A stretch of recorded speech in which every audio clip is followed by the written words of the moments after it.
Hi, and welcome to today's May 11th update. I want to share some positive news on the efforts being made against the coronavirus.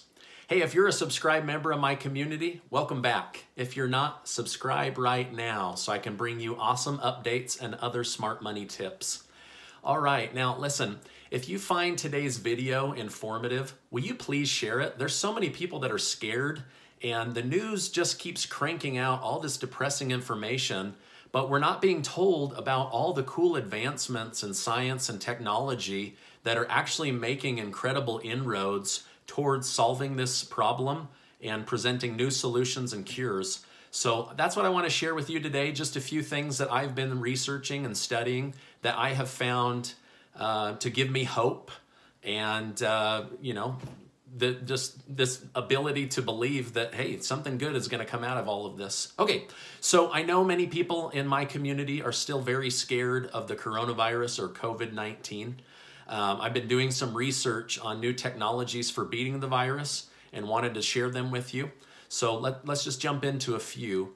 So scientists in Scotland have now developed a nasal spray to help prevent coronavirus from attaching to the lung cells, which is the biggest issue. Other than flu-like symptoms, the biggest issue is it gets deep into your lungs. Researchers at the University of St. Andrews have developed an antiviral drug that can be taken as a nasal spray, and it acts as a blocking agent against the attachment of the coronavirus. So pretty cool technology. There's a new technology out called Solace, which is the Pentagon's new COVID hotspot panic buying predicting artificial intelligence. So this is actually really cool technology that our own U.S. Pentagon has developed and will be releasing. A new predictive technology developed by the U.S. Pentagon can anticipate product shortage.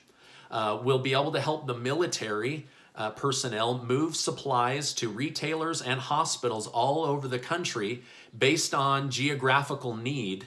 And the precision of this will help so that we don't have the shortages during public health crisis. For example, everybody's aware of the toilet paper shortage and the rice shortage, things like that. This new technology will be able to code everything and know, okay, wait a minute, we're running out of ventilators on the East Coast, or California is desperate for toilet paper, and they'll be able to move things around, different medical supplies, food supplies. One of the big heartaches coming out of this whole situation is farmers, the meat markets, the dairy. They're having to dump a lot of product or shut down, but there are parts of the country where they would actually, be very receptive to this, where other parts of the country don't need access to it. So this predictive artificial intelligence would be able to help with that. Another one, Chinese scientists develop a new test that detects antibodies against coronavirus in just 10 minutes. This new test is a result of collaboration between scientists from several institutions in China and builds on a testing technique called lateral flow immunoassay. An example of a test would be like a home pregnancy test. So what they're hoping to do is get widespread testing that people can actually do at home before they go to work or enter a public arena, so that we can get sports back and movie theaters, different things like that, where people would be able to do self-testing and not always have to overrun the emergency rooms. Okay, new advancement in AI and robotic technology could have small robots with little ultraviolet lights combing through cities and towns.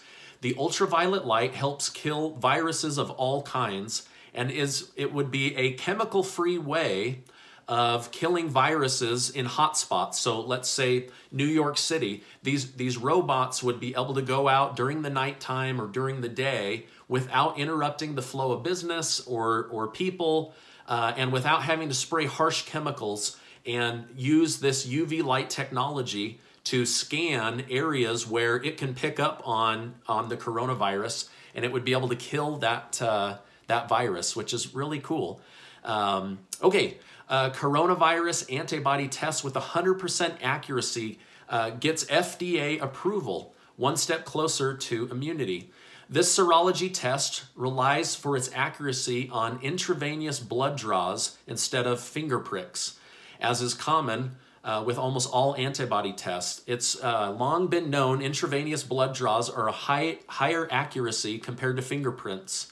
So what the Roche company is trying to do is you would be able to do a blood draw and run it through these different vials and tests, and it would be able to show whether you've had contact with the coronavirus, you're already immune to the coronavirus, you've just got it, or you have massive amounts of the virus in your body. So this same company, Roche, which I believe is out of Switzerland, plans to have 100 million tests available by the end of the year, 100 million per month by the end of the year. So pretty cool technology coming our way. There is a new experimental drug that is showing impressive results in fighting COVID-19. Pro-140 is a humanized monoclonal antibody originally developed as a potential treatment for HIV infection. So they're kind of piggybacking on a technology, an immunotherapy that's already been around, and they're starting to see impressive results. Okay, another one. France launches an artificial intelligence phone line to help track the spread of COVID-19.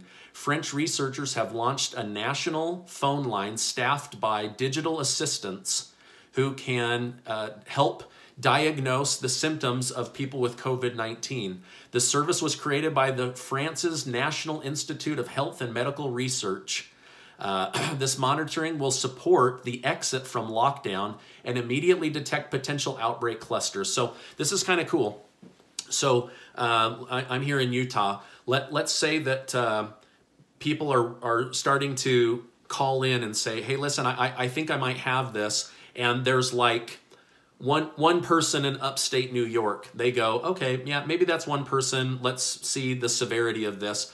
But if all of a sudden in like Buffalo, New York, they get 1,000 phone calls within so many square miles of each other, they know, okay, wait a minute, there may be an outbreak that is happening right now, and they can start using this technology to start sending equipment and resources that way. So it's just kind of a way to spot hotspots across the globe and across the United States. But right now, this was just launched in France. The US will most likely invest in similar technology to help with outbreaks and clusters. All right. There were a few others. I might do another one in the future, but I just wanted to share some good news. There are a lot of technological advances that are helping and showing strong evidence of success. If you found this video helpful, will you please give it a like so that YouTube will share it? And maybe share it with your family and friends, especially the ones that are extra scared or nervous about what's going on. I think that people need to know that there's been tons of advancement in just the last 30 to 60 days that the news is not reporting on. Nothing I shared today should replace medical advice. I just wanted to let you know about technological advances and how they're improving this lockdown situation. I appreciate you being in my community. Now go wash your hands, and I'll see you on the next video.